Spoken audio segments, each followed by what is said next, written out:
ನಮ್ಮ ಕರ್ನಾಟಕದ ಮುಖ್ಯಮಂತ್ರಿಗಳು ಮಾನ್ಯ ಸಿದ್ದರಾಮಯ್ಯನವರು ರಾಜ್ಯದ ಇತಿಹಾಸದಲ್ಲಿ ಹೊಸ ದಾಖಲೆ ನಿರ್ಮಾಣ ಮಾಡ್ತಾ ಇದ್ದಾರೆ. ಅವರಿಗೆ ನನ್ನ ಶುಭಾಶಯಗಳು. ಕರ್ನಾಟಕ ಅತ್ಯಂತ ಉನ್ನತ ರಾಜಕೀಯ ಪರಂಪರೆಯನ್ನು ಹೊಂದಿರತಕ್ಕಂತಹ ರಾಜ್ಯ.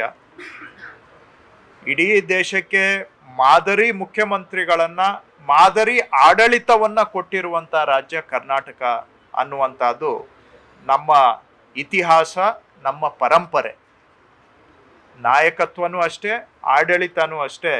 ಕರ್ನಾಟಕನೇ ಇಡೀ ದೇಶಕ್ಕೆ ಮಾದರಿಯಾಗಿತ್ತು. ಅಂತಹ ನಾಯಕತ್ವ ಕೊಟ್ಟಿರುವಂತಹ ನಾಡು ನಮ್ಮ ನಾಡು ಕರ್ನಾಟಕ. ಅಂತಹ ರಾಜ್ಯದಲ್ಲಿ ಅತ್ಯಂತ ಗರಿಷ್ಠ ಅವಧಿಗೆ ಮುಖ್ಯಮಂತ್ರಿಗಳಾಗಿ ಕೆಲಸ ಮಾಡಿರುವಂಥ ಹೆಗ್ಗಳಿಕೆ ಮತ್ತು ಗೌರವ ಮಾನ್ಯ ಸಿದ್ದರಾಮಯ್ಯನವರ ಪಾಲಿಗೆ ಬಂದಿರುವಂತಹದ್ದು ಕೂಡ ಬಹಳ ಅರ್ಥಪೂರ್ಣವಾಗಿದೆ. ಯಾಕೆ ಅರ್ಥಪೂರ್ಣವಾಗಿದೆ ಅಂತ ತಾವು ಕೇಳ್ಬೋದು. ಒಂದು ಕಡೆ ಜನ ಮನ್ನಣೆಯನ್ನು ಪಡೆದಿರ್ತಕ್ಕಂತಹ ಅಗ್ರಮಾನ್ಯ ಜನನಾಯಕ ಯಾರು ಅಂದರೆ ಇವತ್ತಿನ ದಿನ ಸಿದ್ದರಾಮಯ್ಯನವರು. ಪಕ್ಷಕ್ಕೂ ಮೀರಿ ಅಂದರೆ ಯಾವುದೇ ಪಕ್ಷದಲ್ಲೂ ಕೂಡ ಅವರ ತರಹ ಮತ್ತೊಬ್ಬ ಜನಪ್ರಿಯತೆ ಇವತ್ತು ಹೊಂದಿರತಕ್ಕಂಥ ಜನನಾಯಕರು ಅದರ ಸಾಲಿನಲ್ಲಿ ಮೊದಲನೇ ಅವರು ಸಿದ್ದರಾಮಯ್ಯನವರು. ಎರಡನೇದು, ಆಡಳಿತದಲ್ಲೂ ಕೂಡ ಯಾರಾದರೂ ಅತ್ಯುತ್ತಮ ಆಡಳಿತಗಾರರು ಇದ್ದಾರೆ ಇವತ್ತಿನ ಪ್ರಸ್ತುತ ಕಾಲಘಟ್ಟದಲ್ಲಿ ಯಾವುದೇ ಪಕ್ಷದಲ್ಲಿ ಅಂತ ಹೇಳಿದ್ರೆ ಆಡಳಿತದಲ್ಲೂ ಕೂಡ ನಂಬರ್ 1 ಸಿದ್ದರಾಮಯ್ಯನವರು.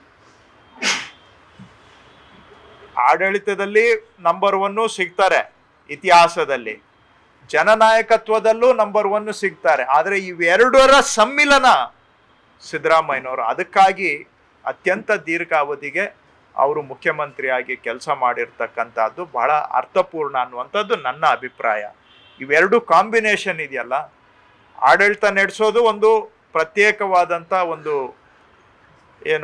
ವ್ಯಕ್ತಿತ್ವ, ಆದರೆ ಜನಮನ್ನಣೆ ಪಡ್ಕೊಳ್ಳೋದು ಅದು ಬೇರೆ. ಕೆಲವರಿಗೆ ಜನಮನ್ನಣೆ ಇರುತ್ತೆ, ಆದರೆ ಆಡಳಿತದ ಗ್ರಹಿಕೆ ಅಷ್ಟು ಮಟ್ಟಿಗೆ ಇರೋದಿಲ್ಲ. ಹಾಗೆ ಆಡಳಿತ ಚೆನ್ನಾಗಿರೋರಿಗೆ ಅಷ್ಟೊಂದು ಜನಮನ್ನಣೆ. ಆದರೆ ಈ ಸಿದ್ದರಾಮಯ್ಯನವರ ಪ್ರಕರಣದಲ್ಲಿ ಎರಡೂ ಕೂಡ ಕೂಡಿರುವಂತಹದ್ದು ಬಹುಶಃ ಕರ್ನಾಟಕದಲ್ಲಿ ಅತ್ಯಂತ ಗರಿಷ್ಠ ಅವಧಿಗೆ ಮುಖ್ಯಮಂತ್ರಿಗಳಾಗಿ ಕೆಲಸ ಮಾಡುವಂತಹ ಎಲ್ಲ ಅರ್ಹತೆ ಮಾನ್ಯ ಸಿದ್ದರಾಮಯ್ಯನವ್ರಿಗೆ ಇರುವಂತಹದ್ದು. ಅಂಥವರಿಗೆ ಈ ಒಂದು ಗೌರವ ಸಲ್ತಾ ಇರ್ತಕ್ಕಂಥದ್ದು ಬಹಳ ಅರ್ಥಪೂರ್ಣ. ಮತ್ತೊಮ್ಮೆ ಅವರಿಗೆ ಅಭಿನಂದನೆಗಳು ಮತ್ತು ಶುಭಾಶಯಗಳು. ಅವರ ಕೆಳಗೆ ಕೆಲಸ ಮಾಡಿ ನಾವು ಕೂಡ ರಾಜಕೀಯ ನಾಯಕತ್ವ ಹೇಗೆ ಇರಬೇಕು ಅಂತ ಅವರನ್ನು ನೋಡಿ ಕಲಿತಿದ್ದೇವೆ ನಾವಂತೂ. ಯಾಕಂದರೆ ಅವ್ರ ಜೊತೆಗೆ ಈಗ ಭಾಳ ವರ್ಷದಿಂದ ನಾವು ಕೆಲಸ ಮಾಡಿರೋದ್ರಿಂದ ಆಡಳಿತದಲ್ಲೂ ಕಲ್ತಿದ್ದೇವೆ, ಜನನಾಯಕತ್ವನೂ ಕೂಡ ಅವ್ರನ್ನ ನೋಡಿ ಕಲ್ತಿದ್ದೇವೆ. ಮತ್ತು ಎಲ್ಲ ಸವಾಲುಗಳು ಬಂದಾಗ, ಸಂಕಷ್ಟ ಬಂದಾಗ ಅವರ ಒಂದು ಎದೆಗಾರಿಕೆಯನ್ನು ನಾವು ನೋಡಿದ್ದೇವೆ. ಎಲ್ಲ ಸವಾಲುಗಳನ್ನು ತದೇಕ ಚಿತ್ತದಿಂದ ಎದುರಿಸುವಂತಹ ಆ ಒಂದು ನಾಯಕತ್ವನೂ ಕೂಡ ನಾವು ನೋಡಿದ್ದೇವೆ. ಹಾಗಾಗಿ ಒಂದು ರೀತಿ ಅವರನ್ನ ನೋಡಿ ನಾವೆಲ್ಲರೂ ಕೂಡ ಕಲ್ತಿದ್ದೇವೆ.